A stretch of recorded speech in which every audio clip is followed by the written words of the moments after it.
the thing is, because search captures a person when they're very receptive to information, they're sort of really uniquely receptive to information, you already know a lot because you know what keywords they searched on. And that's, that allows you to tune your messaging from the very beginning all the way through, even continuing onto your website, so that you can provide a good user experience for them and simultaneously meet your needs as a marketer, which could be educational needs or immediate e-commerce needs, or maybe you're doing lead gen. One thing you have to remember about search engine marketing, though, is there's a limited supply of the search engine marketing keywords and searches that you're really interested in. So I took a look at the diversity of folks that are here today, and we've got people in all sorts of businesses. We've got people in the software business. We've got people in the B2C business. We've got people in the legal information business. The number of keywords that are relevant to you as a marketer and simultaneously to your target audience is going to be somewhat fixed for both sides, right? We can't force more people to type in red cashmere sweater this holiday season. They either do or they don't. And if you sell red cashmere sweaters, you're clearly interested in getting those people's attention because you sell red cashmere sweaters. But you've sort of got to wait and hope that they type in keywords that are relevant to your business. So this limited supply actually creates a very competitive environment, right? Because regardless of whether you've got 50 keywords that you think are relevant to your business or 500,000 keywords that are relevant to your business, in either case it's a fixed supply.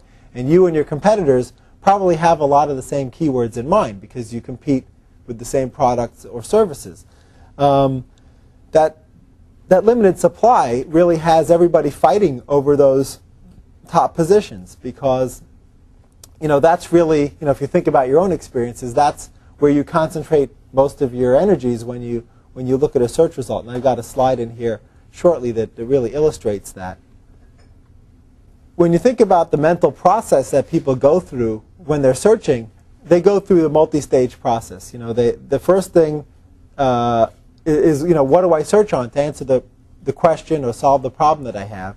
Then they try to decide which search engine they're going to use, which might be a major portal search engine or it might be a very specific search engine. So, for example, a person who has a business-related search might actually decide to use a vertical portal like a business.com or a vertical portal in the legal space or a vertical portal in the software space like a download.com. Then they, have to think about how to articulate the need that they have. How do they express that search? How do they express that need? Once they've done that, once they've keyed in that search and they've hit the search button, then they sort of skim and scan the results. Which of the resulting headlines in those search results do they like? Then they may skim the description underneath that headline, and then they'll look at the domain name often, right? So they'll see whether or not it's a domain name that they recognize. Is it a brand that they want to interact with? And then after all of that, they finally click. And then at that point, if you're that person that they selected, you have an opportunity to interact with them. When you're doing search engine marketing, the search activity that you're trying to capture could be driven by a lot of different factors. So sometimes search activity is spawned by buzz. So if you look at the Yahoo Buzz Index, Britney Spears is usually in like the top 5, but she's back up at number 1 because she just had a baby, right? So the buzz around that particular search query is actually pumped up her query volume or her search, the number of searches that she gets. It could be based on a spontaneous need that a person has, right? The person may have a toothache and not have a good dentist and suddenly decides to search for a dentist. Or they may suddenly decide they want a new digital camera, and so it's a spontaneous need that just sort of pops into the person's head. It could be early stage buying research. Oh, sometime over the next 6 months I want to replace my internet security software, so I'm just going to start searching for stuff relating to that, and then I'll make a decision sometime in the future. Also, your own public relations and your own media and marketing actually drive a lot of search behavior. So what happens is, as you go and spend media in print, TV, radio, direct mail, as you get press releases published within your industry vertical, trade magazines, or if you get a story written about you in the New York Times or Wall Street Journal, that actually spurs search behavior. So we see it all the time as our clients either heavy up on media spending or they get particularly good PR pops, there's sudden increases in search behavior. So I'll give you an example. Singular is a client of ours. So just recently, the new iPod phone combo was released, the Rocker, which is a Motorola phone. And so, when that was released and when the media picked it up, even though they weren't doing heavy advertising for it, just the fact that it was, new and that the press was covering it because it was the first time you could get an iPod and a phone together in the same package, search volume for that went from 0, because the Rocker didn't exist, to basically through the roof. So it's important to know that as a search engine marketer, because if you know you're going to get buzz on something, or if you know something's going to get covered in the media, you should leverage that and use it to your advantage. So, Singular not only made pages of their site relevant to the Rocker, hoping to get organic search results or organic search query listings, but they also bought the keyword so that when you search for it, their listings come up. It's interesting how tightly media actually correlates with search behavior. During the Super Bowl a year ago, actually this was 2004 Super Bowl, there's a company called ComScore that looked at the lift Sunday over Sunday, the Sunday before Super Bowl and the Super Bowl Sunday, the lift in visits to websites, most of which were driven by search, for advertisers who advertised during the Super Bowl and just wanted to see the lift in website visits driven by that media.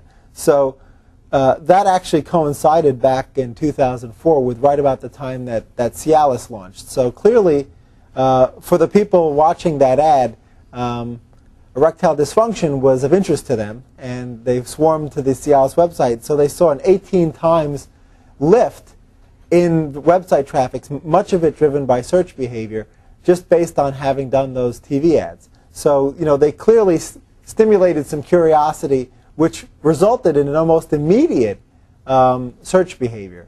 So I found that to be incredible. I mean, to see an 18-time lift, week over week. That's just a 1 week period. And even Apple iTunes saw a 500 and almost a 600% gain in people searching and finding their site. So clearly, search actually ends up almost being a byproduct of a lot of the other marketing that you do, as well as a type of marketing that you do, particularly for brand-related searches. So as you heavy up on media spending, a lot more searches occur on your brand or on your products that you talk about during your advertising or in your advertising. Okay. Yep. Is ComScore a search engine on search engine? What ComScore is, it's a media measurement service. So they're sort of like, there are basically 3 media measurement services for the web. There's Nielsen Net Ratings, ComScore, and Hitwise. So those are the 3 places that you would go, or the 3 organizations you would tap if you wanted to sort of get a sense, who's searching, what are they searching for, how often are they searching for various things.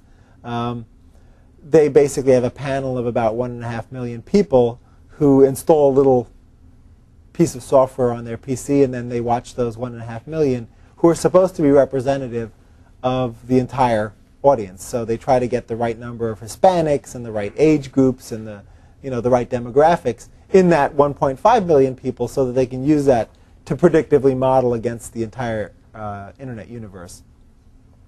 In the 2005 Super Bowl, the same behavior repeated itself. So there wasn't just a fluke, in 2004.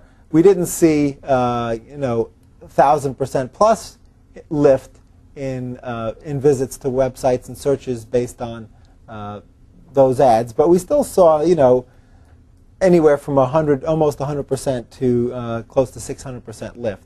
So clearly, people have computers maybe in their living rooms or close enough to their living rooms that, they're reacting almost immediately to marketing and media messages.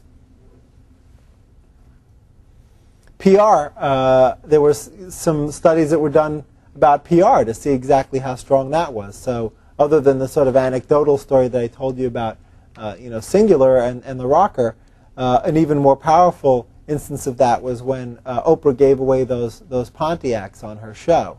So that was clearly a PR event. It cost Pontiac the money to supply the vehicles. I assume that they donated them. I think they did. But if you look at the lift in numbers of searches when that occurred, it was pretty dramatic. Depending on 400% lift or 630% lift in searches. Yep.